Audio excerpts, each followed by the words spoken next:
Good morning, everybody. Welcome to the live stream today. This is Brother Bryce right here.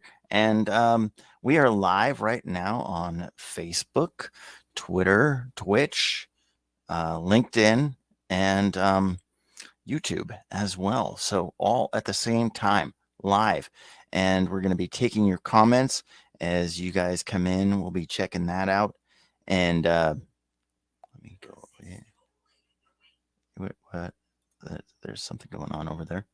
Um, anyway, today I wanted to talk to you guys about what do you do when you get a setback? When you have a setback, is it like life ending for you? Is it do you try to minimize it? Do you try to say it's not powerful or something like that? Because I dare you to say to your setbacks that they're not having power over your life. I'm sorry. They do have power over your life. And whether or not you continue to allow them to live there, that's another story. But setbacks are real, and setbacks are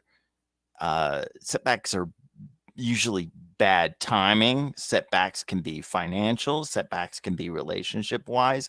They can really, really have power over your life, and they are real. And to sit there and try to do like the old, like in the Freddy Krueger movies, oh, he's not real. Like he doesn't have any power over me. I'm sorry, that's a load of malarkey. Setbacks have real power over your life, but what do you do when you're in the midst of the storm? That's what I'm here to ask you, because what you do immediately following a setback or in the middle of a setback is what matters, because that setback is real. You can't say when suddenly your bank account is wiped out by some identity hacker that you're not suffering a setback. I'm sorry. Yes, you are. And even if everything is going to be made all better in the future at some point, there's still this moment in time where you are going through this thing and it is real and you really do have to take action. So, what I'm challenging you to do today is not just here in the comments, but in your life, is to take a look at these setbacks and what are you doing for it or about it or to it to make it go away, to get through it. Because sometimes a setback can be something that's going to be long term. It's going to be with you for a while, it can hang out for a little while. What do you do? So, what I want to encourage you to do is be deep about this, right? I think for myself, like I'm suffering a setback of like I just had a surgery and I had a back injury from roller skating. And that has really, it's been real. Like I can't pretend or, speak it away or something. It's real. And I'm suffering from it. But what am I going to do about it? I'm still going to take action. I'm going to press harder into some of the things that I can do. There are some things that you can't do anything about, right? I know in recovery, there's a saying that has to do with accepting the things that you cannot change and the courage to do something about those that you can do something about. So I know that that's important, that you do something about the things that you do have control over, because some things you just don't.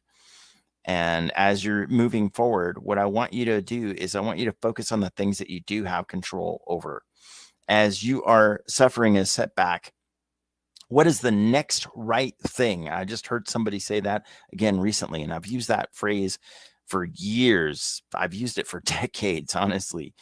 What is the next right thing to do?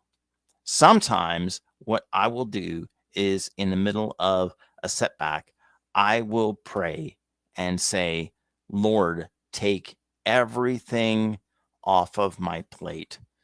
I mean, I pray all the time, I pray every day, but I would say this particular prayer: take every single thing that I don't need to think about right this second off of my plate.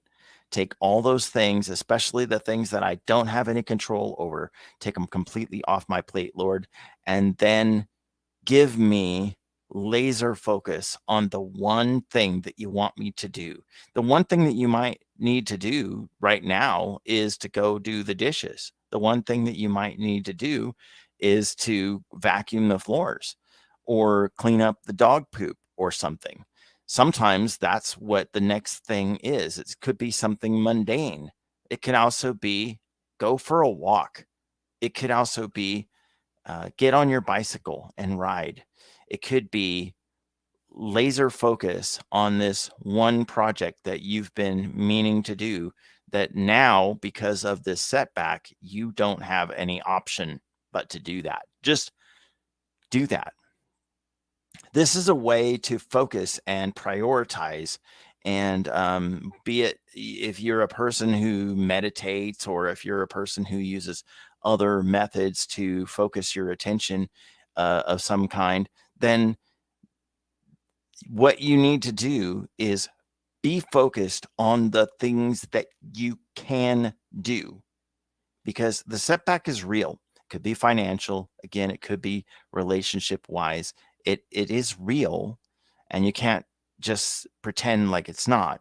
And I think oftentimes when we sit here and we say that, this has no power over me, sometimes we're not being realistic. And sometimes we're living in a fantasy world, and we need to speak ourselves into reality, is what we need to do. And in reality, we can take real tangible action and have a manifestation of prosperity, of peace of mind, of strength that we wouldn't have if we just sat around telling ourselves that we're a princess or a prince and we don't deserve to live like this. But what we should do is we should be taking action. We should be taking massive action. In the practice of making these videos each day, that's one of the things that I'm doing, because I'm currently in a physical state that there's some physical things that I can't do. And this is something where I can be proactive and I can take massive action. And it shows that it gets results. I've had people come up to me and talk to me in real life about these videos, about how these videos are affecting them in their day to day. So I think that is one way that I am taking action. I think what we need to do is prioritize and say to ourselves, I don't have control over this particular aspect of this thing. I can't control what other people do. I can't control some of the things that are happening to me. But what I can do is I can take massive action. Maybe you got to go get a credit report. Maybe the next thing that you need to do is to talk to a CPA about this situation that you're trying to handle. Maybe that's the next thing you do. Maybe it's on you to take the next bit of action. Anyway, you guys, I have rambled on long enough. I have been telling you over and over each day that I want to keep these down under 10 minutes. And I just wanted to let you know that if you are in a situation where you could use some prosperity in your life, I do have a website where I am talking about this. I got a mailing list. I'm talking about all of these things, and I regularly send out emails that bring value to your life. And if you are interested in that, or if you're interested in starting a home business, or if you're interested in improving the home business that you're in, I have sparetimeismine.com. This is kind of what I do in my spare time. I say tongue in cheek, because I believe that when you are working in your spare time, it is no longer your spare time. I'm doing this so that I can have more spare time, and I want you to have more spare time as well. So there's a YouTube, a Twitter, Twitch, Instagram, all that stuff. And I'll be live streaming on all these platforms eventually. And in the meantime, we're here, right? And then every day, and in fact, I'm going straight from here to there every day. I've got another page where we are reading the 1 Year Bible together. So if you're into that, go to readingthe1yearbiblettogether.com. Anyway, I will see you tomorrow. Have a great day. God bless you. Bye-bye.